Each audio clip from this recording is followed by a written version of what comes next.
this video, I'm gonna cover statement of cash flows and still under lesson 1, external financial reporting. So just a recap, we have here a full set of financial statements. First is statement of financial position or balance sheet. Second, statement of profit or loss and other comprehensive income or income statement. Third, statement of changes in equity. Fourth, statement of cash flows. And lastly, notes to financial statements. So let me provide the outline for this lesson. First, I'm gonna cover the purpose of statement of cash flows. Second, I'm gonna discuss about the operating activities. Third, investing activities. Fourth, financing activities. Fifth, the note disclosure specific to the statement of cash flows. Sixth, and seventh, 2 methods of presenting operating cash flows. That is the indirect method and the direct method. Eighth, examples of cash flow statement. And lastly, the limitations of statement of cash flows. So first, what is the primary purpose of the statement of cash flows? That is to provide relevant information about these two, cash inflows and cash outflows. So basically, the main purpose of having a statement of cash flows is to have a clear picture about how a company manages its cash position. In layman's terms, how a company generates cash and how the company spends its cash. So here is the more detailed explanation of the primary purpose of statement of cash flows. First, it helps users to assess the entity's ability to generate positive future net cash flows. Or in other words, this means the liquidity of a company. Also, its ability to meet obligations, or what we call solvency, and its financial flexibility. So in other words, through examining the statement of cash flows, we are able to picture if the company is generating positive cash flows. If the company is liquid, meaning it's able to meet its currently maturing obligations. Now, when we say solvency, it means the ability of a company to meet its long-term obligations. Second purpose, the statement of cash flows explains the change in cash and cash equivalents during the period. So, what's the difference between cash and cash equivalents? So, when we mean cash, it's understandable, right? So, when we say cash equivalents, these are highly liquid investments with maturity of not more than 3 months. Third purpose of statement of cash flows, it reconciles the company's beginning cash and ending cash balance. So now let's talk about the 3 main activities, or I also call this the 3 main components of a statement of cash flows. So what are these 3? So we have here operating activities, investing activities, and lastly the financing activities. So if you can see here, these are actually the main activities of a typical company. So when we say operating activities, these include all the activities necessary for the operations of a business. When we say investing activities, these are the activities in terms of the company's acquisition or sale of assets. When we say financing activities, these means how the company finances its needs. It can come from borrowings or contributions from its owners. So first, what do we mean by operating activities? So operating activities are primarily derived, take note, from the principal revenue producing activities of the entity. As what I've said, these are the activities involved in the operations of a business. So for example, if a company is engaged in rendering of services, so any activity related to this, we call this operating activities. Another example, if the company is engaged in the sale of goods, any activity related to selling of goods which generate revenue for the company, we consider this as operating activities. Another example of operating activities, for example, how does the company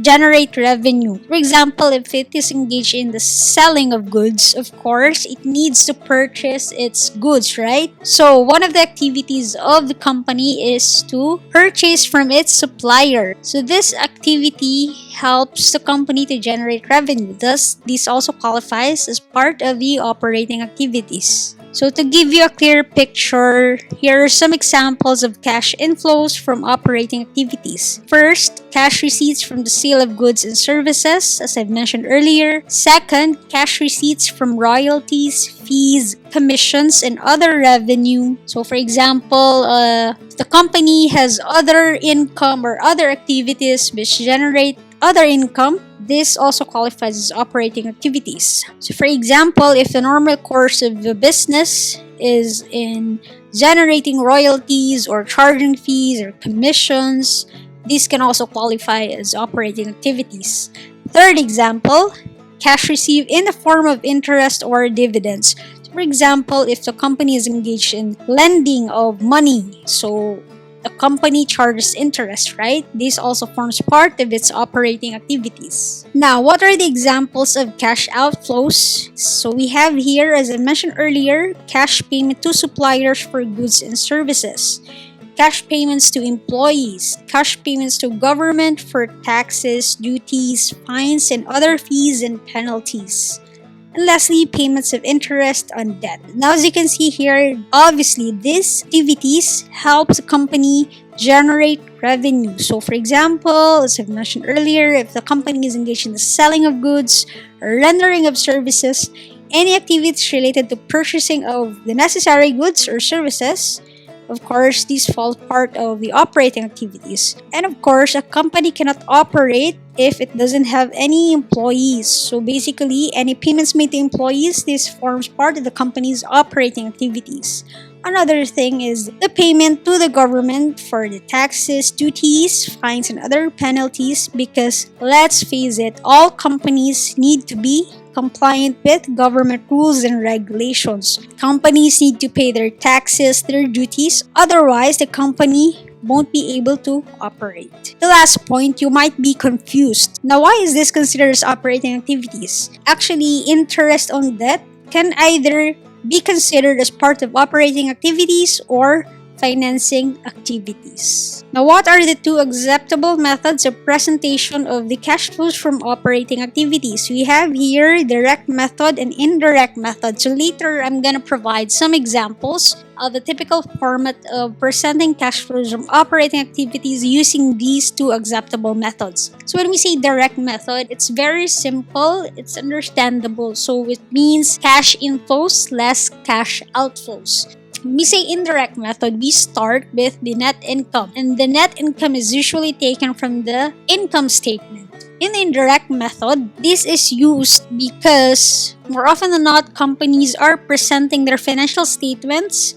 on accrual basis. So under accrual basis, we recognize revenue when revenue is earned regardless of when the cash is received. Also under the accrual method, we recognize expense when expense is incurred regardless of when cash is paid.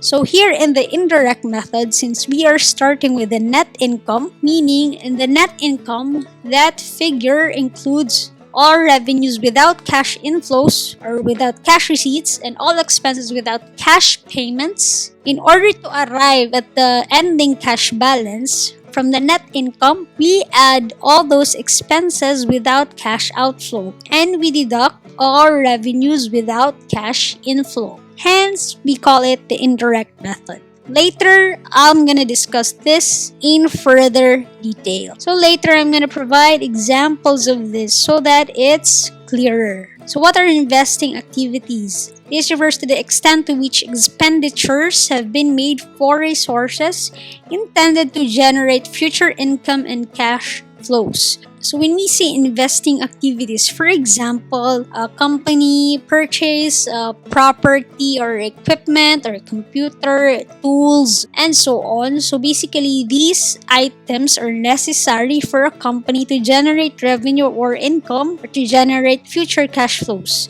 Meaning the company is investing in these items, these equipment, for the company to use in its future operations. So here are examples of cash outflows and inflows from the investing activities. First example, cash payment to acquire or cash receipts from sale of property, plant and equipment, intangible assets, and other long-lived assets. So basically, as you can notice here, Investing activities involve both the acquisition and sale of fixed assets such as the property, plant, and equipment, intangible assets, and other long-lived assets.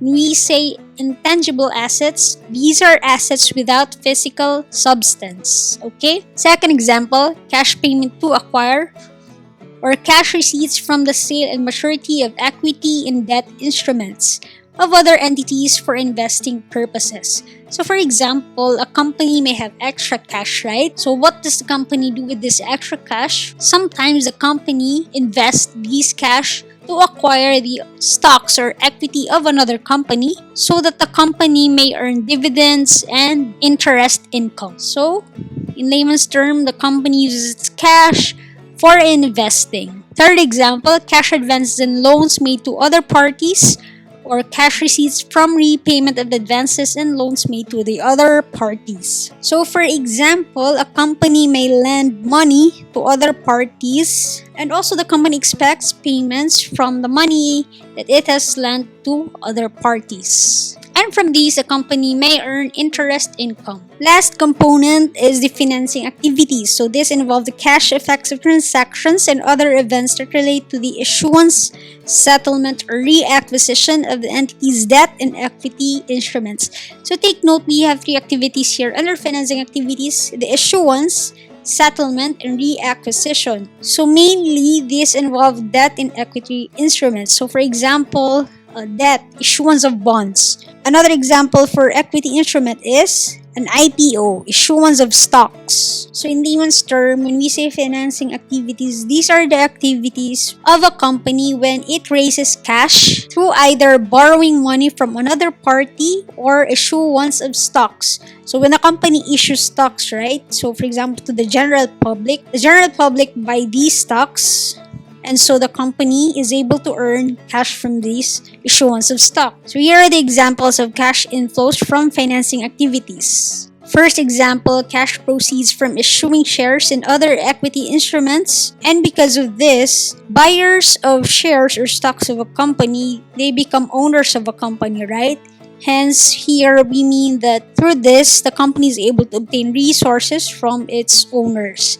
Second example, cash proceeds from issuance of loans, notes, bonds, and other short-term or long-term borrowings. So for example, a company issue loans, notes, or bonds to the general public, right? So the company is able to obtain cash proceeds from the sale of these debt instruments. So this also forms part of financing activities. Examples of cash outflows from financing activities we have here. First, cash repayments of amounts borrowed. Second, payments of cash dividends. Third, cash payments to acquire or redeem the entity's own shares. Fourth example, cash payments by a lessee for a reduction of the outstanding liability relating to a capital lease. So for example, if a company has borrowed money from a third party, of course, the company has to repay these borrowings, right? So these forms part of financing activities.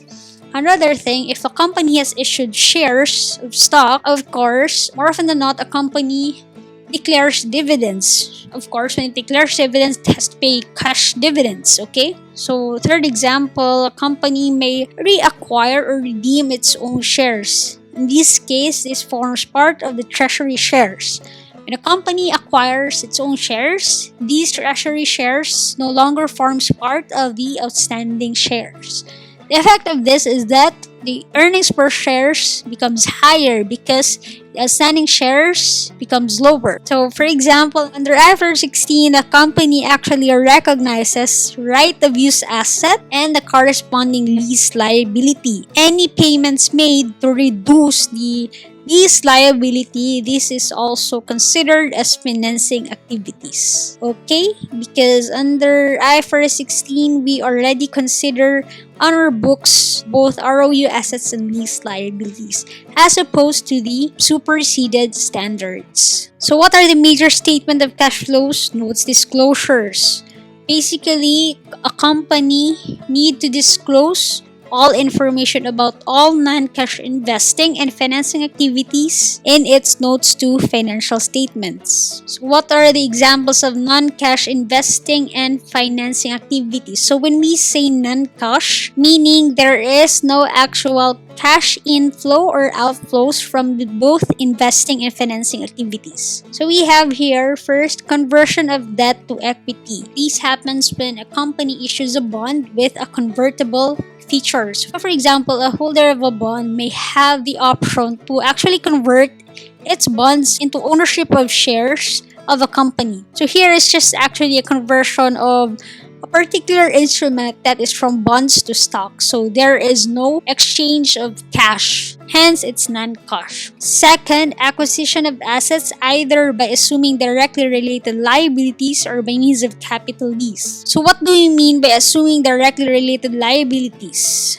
Now for number 2, a perfect example of this is the recognition of right of use asset and a corresponding lease liability under IFRS 16. So actually, for all of you who don't know, IFRS 16 or International Financial Reporting Standard 16 is a newly issued standards which became effective on the 1st of January 2019. So previously, companies are not required to recognize an asset when it has a lease agreement. So previously, companies only recognized rent expense on straight line basis for cash flows related to its lease agreement. However, under IFRS 16, companies now are required to recognize on its books the right of use asset and the lease liability based on the present value of the lease liability. So in layman's terms, a company is able to recognize an asset without actually payment. Company has an asset, however, it also recognizes a liability. So it's non-cash. Third example, exchange of a non-cash asset or liability for another. So for example, a company can exchange a particular asset with another liability. So for example, a company has purchased a particular asset on credit. So of course, it recognizes asset on its books, and since the company has not paid for this asset, the company has to recognize a corresponding liability related to this. And so, this falls under non-cash investing and financing activities which require note disclosures. Now let's talk about the 2 methods of presenting operating cash flows. First, the indirect method. So these means the net cash flow from operating activities is determined by adjusting the net income of a business for the effect of the following. So remember, a while ago I said that we start with the net income of the company, which is usually under the accrual basis of accounting. So from the net income, we add and deduct the following. First, non-cash revenue and expenses. Second, items included in net income whose cash effects relate to investing or financing cash flows such as gains or losses in sale of property and equipment, gain or losses in extinguishment of debt. Third, all deferrals of past operating cash flows. And fourth, all accruals of expected future operating cash flows. So let's tackle this one by one. So under the indirect method, since we start with the net income, under the accrual basis of accounting, we deduct all those non-cash revenue, meaning revenue recognized without any cash receipts. And then we add back all those expenses without cash payments. On the second point here,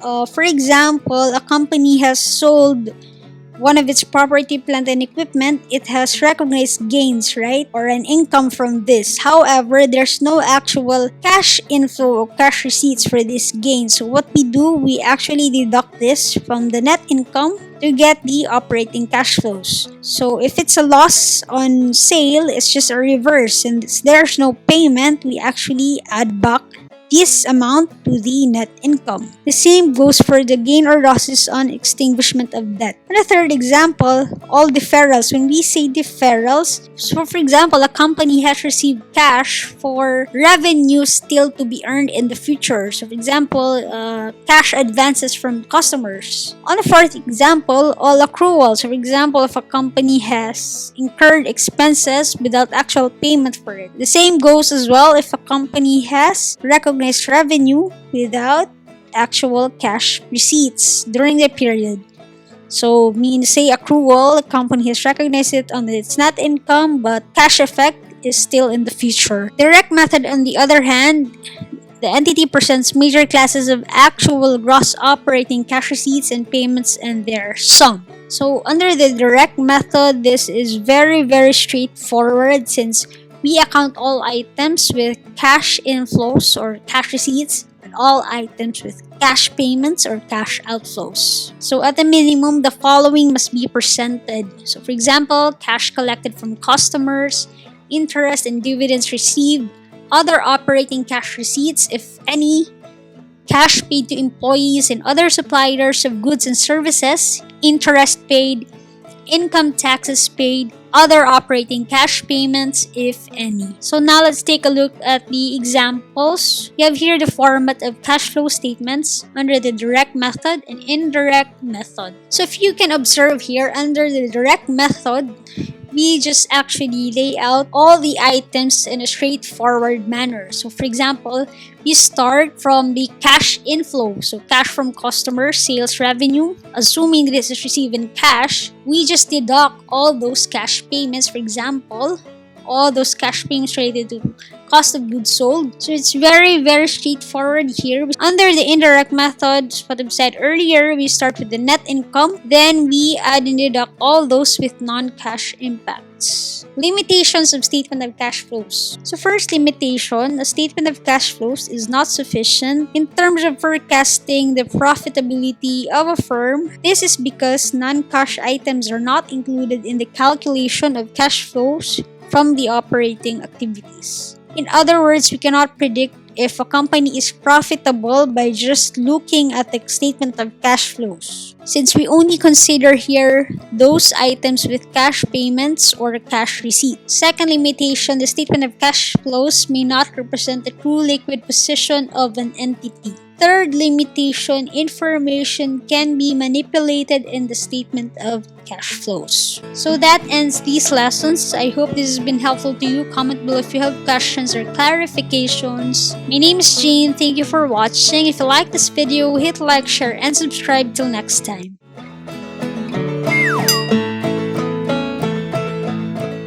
Música